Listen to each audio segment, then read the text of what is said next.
Começa agora o programa 20 Minutos com Breno Altman.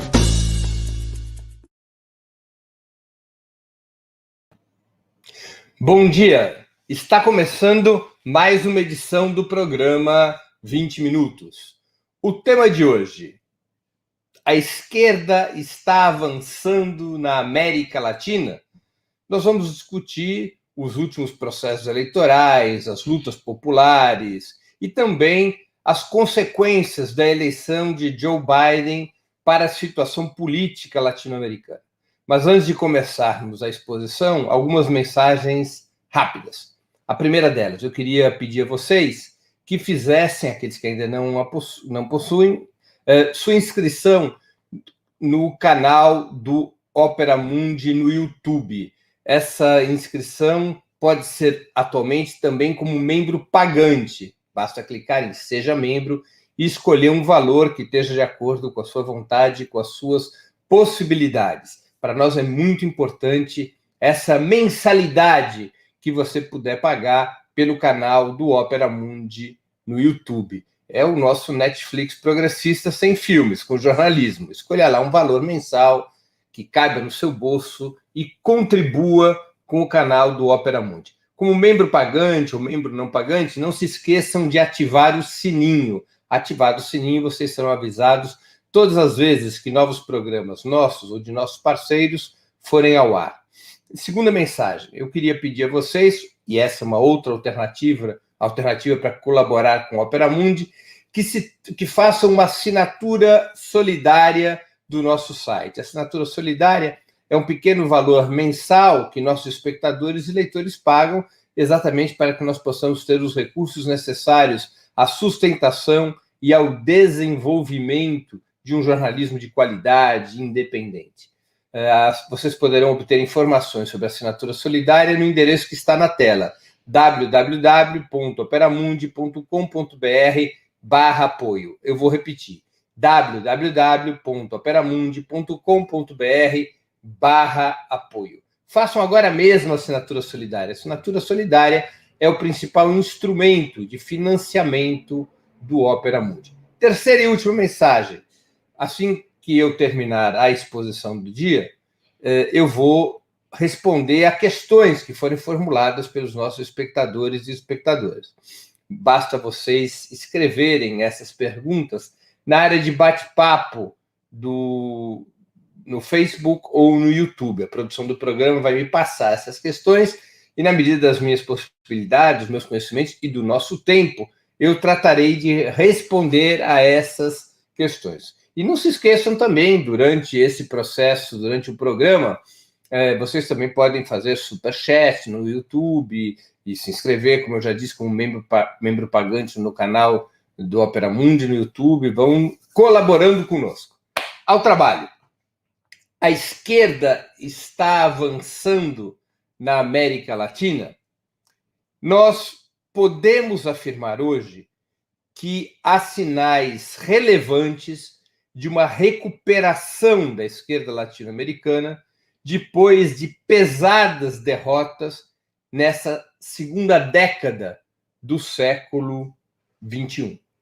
Desde a crise mundial do capitalismo, que eclodiu em 2009, nós pudemos observar uma contraofensiva conservadora na América Latina. Com o capitalismo em crise e com seu papel hegemônico decaindo, os Estados Unidos apertaram o garrote sobre o nosso subcontinente. Os Estados Unidos organizaram de maneira planificada, junto com as elites locais, apoiando as elites locais, um processo político por via eleitoral ou por via golpista para recuperar governos nos principais países da região. Sob a batuta de Barack Obama, começa essa ofensiva conservadora. Sim, foi sob a batuta de Obama e não a de Trump, sob a batuta dos democratas e não dos republicanos. Essa contraofensiva conservadora conseguiu derrubar governos por golpe de Estado em Honduras, no Paraguai, no Brasil. Tudo isso ali entre 2009 e 2010 até 2016, quando foi o impeachment fraudulento contra a ex-presidenta Dilma Rousseff. Os Estados Unidos também apoiaram, incentivaram campanhas eleitorais reacionárias que permitiram, embora por um tempo curto, a retomada de governos, como ocorreu na Argentina, como depois veio a ocorrer na Argentina, quando Macri ganha as eleições contra o peronismo, como depois veio a ocorrer em El Salvador, quando a Frente Farabundo Martí perde eleições, como viria a acontecer de uma maneira torta no Equador, que a esquerda ganha eleição com Lenín Moreno, apoiado por Rafael Correa, mas Lenín Moreno se bandeia para o lado das forças burguesas e imperialistas do Equador, como viria a acontecer no Peru, onde foi eleito um governo de direita e depois entrou nessa crise da qual o Peru não saiu nunca mais, de cair presidente, subir presidente, cair presidente, em função da investigação dos casos de corrupção e da utilização da justiça como instrumento de luta política. No Chile também foi vitorioso um governo de direita, assim como na Colômbia, com Ivan Duque. Portanto, nós tivemos uma situação na segunda década do século XXI de poderosa contraofensiva conservadora. Se nós levarmos em conta que esse período se estendeu até novembro do ano passado, quando um golpe de Estado derrubou o governo de Evo Morales da Bolívia, houve um momento em que a esquerda latino-americana ficou realmente isolada, preservando apenas o governo revolucionário cubano e o governo de Nicolás Maduro na Venezuela e o governo da Frente Sandinista na Nicarágua.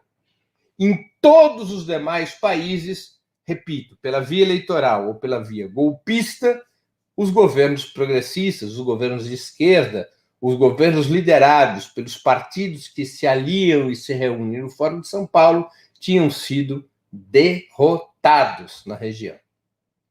Pois bem, já no ano passado, nós pudemos notar sinais de que as forças populares, as forças de esquerda, começavam um processo de recuperação. Esses sinais foram tanto eleitorais quanto de lutas sociais. Vocês devem estar lembrados que 2019 esteve marcado por verdadeiras rebeliões populares no Haiti, no Chile, na Colômbia. Foram países, e no Equador, foram países que se viram envolvidos por poderosas, por amplíssimas lutas populares de revolta contra o neoliberalismo, de revolta contra os governos que impõem ou tentam impor a agenda neoliberal, contra o sistema, contra a política imperialista para a região. No Chile, milhões foram às ruas, assim como na Colômbia. Na Colômbia foram seguidas greves gerais. No Equador, nós tivemos revoltas muito potentes. No Haiti, um processo semi-insurrecional permanente. Esse processo de lutas sociais que nós vivemos em 2019 praticamente só foi interrompido com o surgimento da pandemia. A pandemia, logo em março, foi se transformando, por razões óbvias, num obstáculo à continuidade dessas lutas populares, que, no entanto, vieram a ser retomadas nos últimos 2, 3 meses, com o relativo abrandamento da pandemia. Se no terreno das lutas sociais, no terreno dos protestos, no terreno da luta de massas, nós pudemos assistir esses movimentos, também na frente eleitoral, mudanças importantes começaram a ocorrer. A primeira mudança foi a vitória de López Obrador no México, uma vitória de um partido de centro-esquerda com alianças importantes com a esquerda sul-americana. É verdade que a situação do México é muito restrita, muito controlada, as contradições, as dificuldades do governo de López Obrador são sensíveis, muito em função da dependência do país em relação aos Estados Unidos, mas houve uma mudança política importante. Outra mudança eleitoral relevante foi a vitória de Alberto Fernandes, da fórmula Alberto Fernandes-Cristina Kirchner, na Argentina, derrotando o macrismo, impedindo a reeleição de Maurício Macri. A Argentina é o segundo país mais importante da América do Sul. Os três mais importantes, pela ordem, são Brasil, Argentina e Colômbia, em termos de tamanho da economia.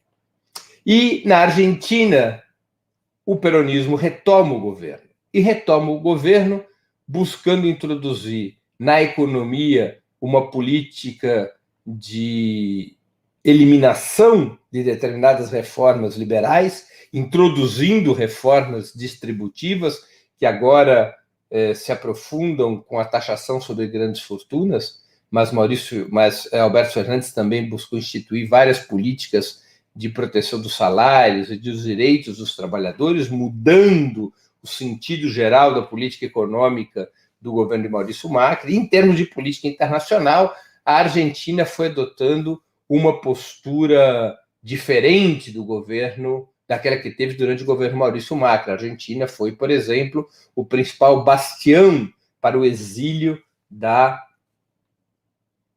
esquerda boliviana depois do golpe de 10 de novembro de 2019. Foi na Argentina que Evo Morales e seus principais assessores estiveram exilados antes da vitória e da posse de Lúcio Arce, ocorrida há poucas semanas, ocorrida no último dia 8 de novembro. Além das vitórias no México e na Argentina, nós tivemos, e eu já citei, vou aqui detalhar um pouco, nós tivemos o fenomenal processo de resistência ao golpismo na Bolívia, concluído com esta vitória eleitoral de Lúcio Arce, o candidato do movimento ao socialismo, com 55% dos votos. Desde o primeiro dia do golpe de Estado, na Bolívia, o que nós pudemos acompanhar foi uma resistência popular e indígena poderosíssima, que não deu trégua ao governo golpista, que não deu trégua à ditadura de Janine Áñez, e como essas lutas populares e indígenas foram asfaltando o caminho para a vitória de Lúcio Arce nas eleições que ocorreram no dia 18 de outubro. Lúcio Arce venceu dia 18 de outubro, tomou posse no dia 8 de novembro, acabando com o período golpista, com o período do governo ditatorial de Janine Áñez e retomando o fio da história do processo iniciado quando Evo Morales foi eleito presidente da República pela primeira vez há 15 anos atrás. Uma importantíssima vitória essa na Bolívia, mostrando como a conjugação entre luta de massas e luta eleitoral pode derrotar as forças oligárquicas, as forças apoiadas pelo imperialismo e que se organizam para golpes de Estado. A Bolívia serve de exemplo para toda a América Latina e especialmente serve de exemplo para o nosso Brasil. Portanto, México, Argentina, Bolívia. Também tivemos o plebiscito constitucional no Chile, com 80% dos chilenos votando sim pela convocação de uma Assembleia Nacional Constituinte e votando sim também para que essa Assembleia Constituinte seja exclusiva, ou seja, que seus integrantes não sejam membros do atual parlamento, mas sim eleitos exclusivamente com a função de escrever uma nova carta constitucional para o país. O Chile é governado ainda pela Constituição elaborada por Augusto Pinochet em 1980. Para vocês terem uma ideia do quanto conservadora é a transição política no Chile. Claro, nesse processo também ocorreram derrotas da esquerda. Por exemplo, a derrota da Frente Ampla no Uruguai. O candidato da Frente Ampla perde as eleições para Lacalle Pou, candidato da direita, embora logo em seguida a esquerda mantenha no processo eleitoral a prefeitura de Montevidéu. Em Montevidéu abriga 2/3 dos uruguaios, não é uma eleição qualquer. A capital do Uruguai concentra grande parte, a maior parte da população uruguaia, e a esquerda manteve o governo de Montevidéu, embora tenha perdido as eleições presidenciais, depois de 3 governos seguidos dessa agrupação, desse agrupamento político, com Tabaré Vázquez, depois com Pepe Mujica e novamente com Tabaré Vázquez nesse último quinquênio. É um quadro, portanto, de lutas populares ascensionais e é um quadro de vitórias eleitorais que vão apontando para um relançamento da esquerda latino-americana. O que acontece em seguida? Primeiro, nós temos que ver se esse processo de avanço se consolida. Embora nós tenhamos sinais bastante relevantes de que a esquerda vai avançando no rumo de uma ofensiva, nós também temos que ser cautelosos com essa conclusão. Por exemplo, o principal país da América do Sul ainda está na retaguarda desses processos. Não há sinais evidentes de recuperação da esquerda exatamente no Brasil.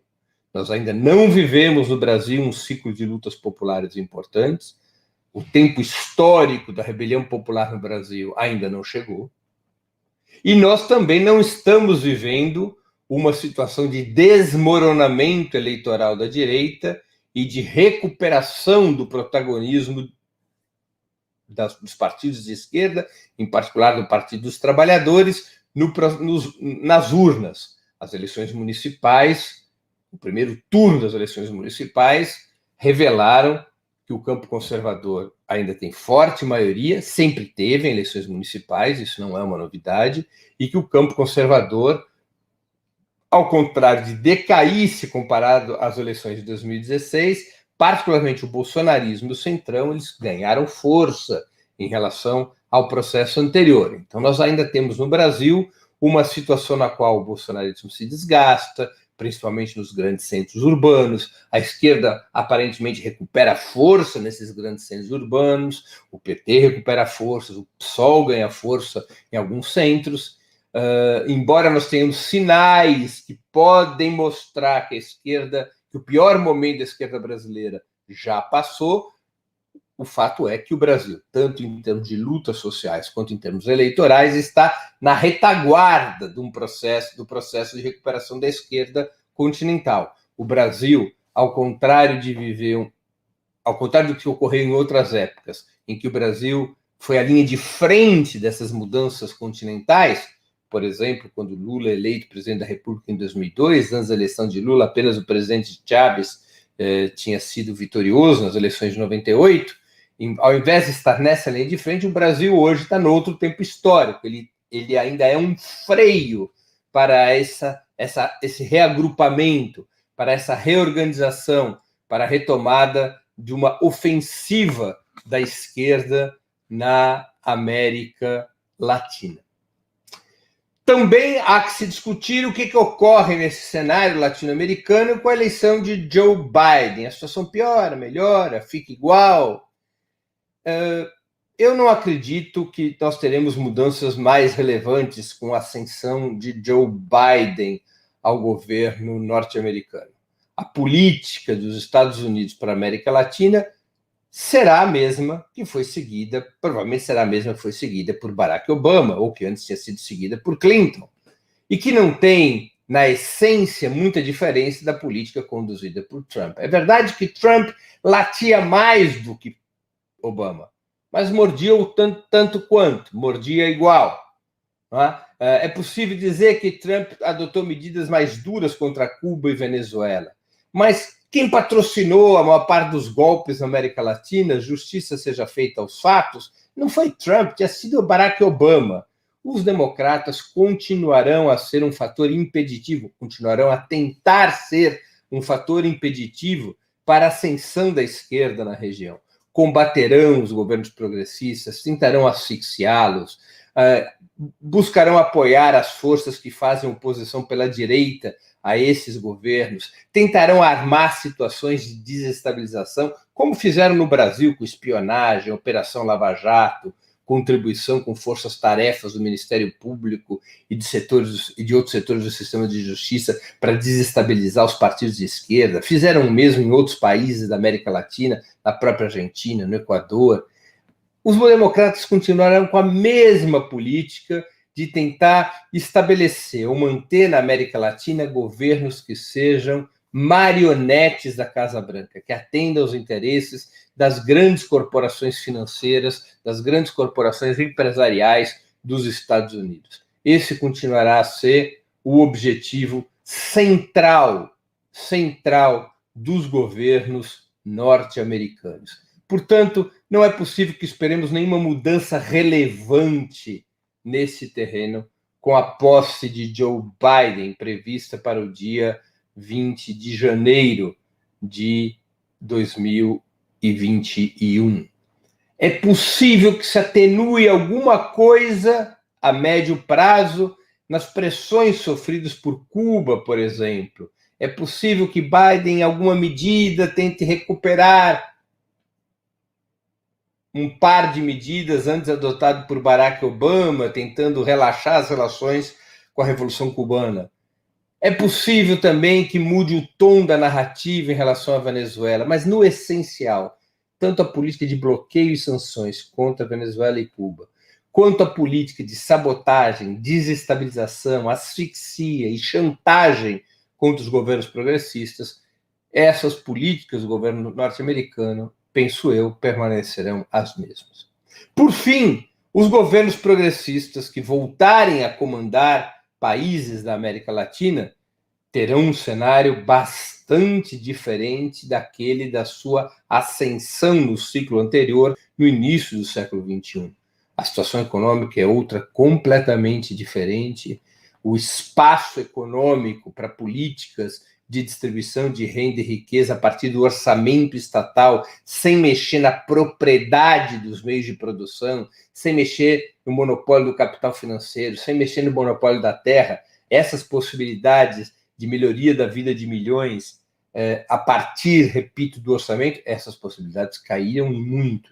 Esses governos, para poderem ter recursos e para poderem desenvolver a economia dos seus países, para poderem ter possibilidades de investir na economia, para poder melhorar a vida do povo, esses governos terão que enfrentar, tanto do ponto de vista tributário, quanto do ponto de vista da regulamentação econômica relativamente ao papel do Estado, quanto do ponto de vista do enfrentamento do capital financeiro, esses governos terão que enfrentar confrontos muito mais pesados. Não é mais possível repetir políticas como aquelas adotadas por Lula e Dilma, por Evo Morales, pelo peronismo na Argentina, pela Frente Ampla no Uruguai, em que você, alterando as prioridades orçamentárias, no momento em que o orçamento nacional gerava excedentes, você poderia alterar a situação de milhões. Ao alterar a situação de milhões, podia ampliar o mercado interno e criar um novo dinamismo na economia. Essa possibilidade de mudar as economias e as sociedades a partir de alterações orçamentárias, essas possibilidades hoje são muito menores. Esses governos, se quiserem cumprir seus objetivos programáticos de distribuição de renda e riqueza, de estímulo da economia a partir do mercado interno, de recuperação da indústria, de gerar condições de soberania e desenvolvimento, esses governos vão ter que enfrentar os mais ricos, vão ter que enfrentar o monopólio do capital financeiro, vão ter que enfrentar o monopólio da terra, vão ter que tributar pesadamente os mais ricos, como Alberto Fernandes introduz com a taxação sobre grandes fortunas. É um outro padrão de confrontação do que aquele do início do século XXI. As margens de manobra se estreitaram e os governos de esquerda, para cumprir objetivos programáticos semelhantes, dessa vez terão que intensificar a luta de classes, terão que taxar os ricos, terão que regulamentar mais fortemente, a intervenção do Estado terá que ser mais poderosa, os meios de produção terão que sofrer mais controle, ou não será possível transferir renda dos mais ricos para os mais pobres, e com isso os governos de esquerda podem até mesmo fracassar se não enfrentarem essas tarefas, essas complexas tarefas do enfrentamento à desigualdade de renda e riqueza na América Latina. Há que se construir, diz a experiência, um novo programa para a esquerda latino-americana, que já não é mais um programa distributivo baseado principalmente ou exclusivamente na reorganização orçamentária. Não, terão que ser programas baseados em reformas estruturais. De toda maneira, nós podemos afirmar, com pouca margem de erro, que o pior momento da esquerda latino-americana no século XXI, até o presente, esse pior momento passou. A esquerda está se reerguendo, está levantando, sacudindo a poeira e se preparando para um outro ciclo de avanço. Até porque o neoliberalismo, mais uma vez, fracassa para a maioria dos povos latino-americanos. Só traz pobreza, submissão, miséria, desorganização, destruição dos serviços públicos. A vida piora muito para a maioria dos povos sob o neoliberalismo. E isso cria as condições materiais para que a esquerda volte a ser uma alternativa viável de governo e poder, com um projeto para tirar os países da crise a partir de medidas contra o neoliberalismo, contra a hegemonia burguesa sobre o Estado e a sociedade. Termino aqui minha exposição de hoje. Vou agora responder as questões dos nossos espectadores e das nossas espectadoras. Pedro Henrique, Breno, qual a perspectiva para uma nova articulação anti-imperialista na América Latina? Penso no exemplo da ALBA. A ALBA, Pedro Henrique, nunca foi uma articulação geral para toda a América Latina. A ALBA sempre se restringiu a um grupo de países. Participavam da ALBA, ainda participam Cuba, Venezuela e Nicarágua. Participavam também o Equador, quando governado pela esquerda, participava também a Bolívia e outras, talvez eu esteja esquecendo algumas outras pequenas nações. As articulações anti-imperialistas, elas são plurais na América Latina e continuarão a ser, porque os países são muito diferentes. O que é fundamental, penso eu, como espaços comuns, seria rearticular, como tem defendido o ex-presidente Evo Morales, os dois principais instrumentos que agregavam a América Latina sem a participação dos Estados Unidos e do Canadá. Um instrumento é a Unasul, que reunia todos os países da América do Sul, independentemente da coloração ideológica dos governos, e o outro instrumento é a CELAC, a Comunidade de Estados Latino-Americanos e do Caribe, que unificava todos os países da América Latina. Portanto, todas as Américas, menos Estados Unidos e Canadá. Então, essas duas estruturas, a reorganização dessas duas estruturas, penso eu, seria o principal avanço em termos de construirmos espaços contra-hegemônicos, anti-imperialistas na região. O Wilton Santos pergunta, Breno, qual o papel dos evangélicos na ofensiva da direita contra a esquerda no Brasil? Wilton, um papel importante, como sabemos, não é? Diversos grupos e igrejas evangélicas funcionaram como células da reorganização da direita no Brasil, dando-lhe força de massas e permitindo à extrema-direita, encarnada hoje pelo bolsonarismo, ter acesso aos setores populares. Então, esses grupos, essas igrejas evangélicas, tiveram papel na luta política ideológica, na luta cultural e na organização política eleitoral de setores populares em apoio à ultradireita. Nós não podemos desconhecer essa realidade. Nicole Bergsol, qual o papel da esquerda brasileira diante do levante da esquerda latino-americana? Olha, Nicole, o principal papel que pode e deve ter a esquerda brasileira é conduzir, ajudar o povo brasileiro, animar o povo brasileiro a resistir contra o neoliberalismo, a resistir contra o bolsonarismo, a se reerguer como alternativa de poder no Brasil. O principal papel da esquerda brasileira frente à esquerda latino-americana é fazer a lição de casa dentro das nossas fronteiras, não é? Creio que é essa a missão, especialmente num país tão gigantesco e rico como o nosso.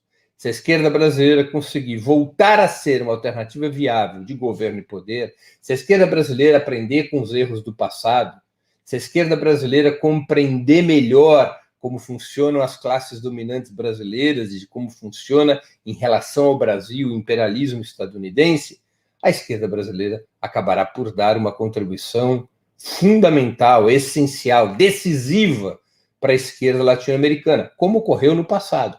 A vitória de Lula em 2002 foi decisiva para a ofensiva de esquerda que nós tivemos naquele período e que levaria a esquerda a dirigir uma gama enorme de países em seguida.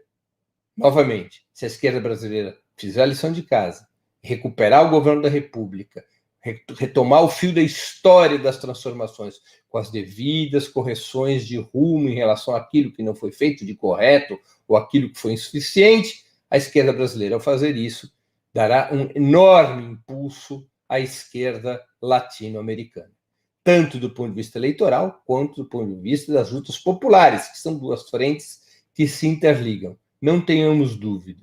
Embora o tempo histórico mostre o Brasil hoje na rabeira do processo, o povo brasileiro irá à luta mais cedo ou mais tarde, porque está submetido a condições terríveis de vida, porque perdeu em poucos anos conquistas fundamentais e, na medida em que se cicatrizem as feridas do golpe de Estado de 2016, na medida em que o povo retome confiança em suas próprias forças, na medida em que o povo recupere identidade e confiança nas próprias forças de esquerda, no Partido dos Trabalhadores e nos demais partidos do campo progressista, na medida em que essas condições amadureçam, o povo brasileiro voltará a lutar com muita intensidade, com muita amplitude, e isso será decisivo para que a história do nosso país tome um outro rumo. Concluo assim o programa 20 Minutos de hoje, cujo tema foi: a esquerda está avançando na América Latina? Nós voltaremos a nos ver na próxima quarta-feira, às 11 horas da manhã, com mais um programa 20 Minutos. Mas hoje, às 19 horas, há uma estreia prevista no canal do Opera Mundi, nos canais do Opera Mundi, no YouTube, no Facebook e no Twitter. É a estreia do programa Roda Mundo, que é uma mesa redonda semanal, toda segunda-feira, às 19 horas, sobre os grandes temas da geopolítica mundial, dos acontecimentos latino-americanos. Essa mesa redonda será mediada, será coordenada por Haroldo Cerávulo, que é o diretor de redação do Opera Mundi, e terá a participação de Ana Prestes, de Stephanie Brito, de Vanessa Martina Silva e minha mesmo, toda segunda-feira, às 19 horas. Não perca a estreia hoje, segunda-feira, dia 23 de novembro, desse novo programa dos canais do Opera Mundi. Roda Mundo, a mesa redonda sobre os grandes acontecimentos internacionais. Nos vemos, então, hoje à noite e amanhã, dia 24, e quarta-feira, dia 25 de novembro, às 11 horas, com mais um programa 20 Minutos. Até lá, um grande abraço e muito obrigado pela audiência. Para assistir novamente esse programa e a outras edições dos programas 20 Minutos, se inscreva no canal do Opera Mundi no YouTube. Curta e compartilhe nossos vídeos, deixe seus comentários. O jornalismo de Opera Mundi é mantido com o seu apoio. Faça uma assinatura solidária em www.operamundi.com.br. Com um pequeno valor mensal, você nos ajuda no desenvolvimento de um jornalismo independente e de qualidade. Obrigado pela audiência e até a próxima.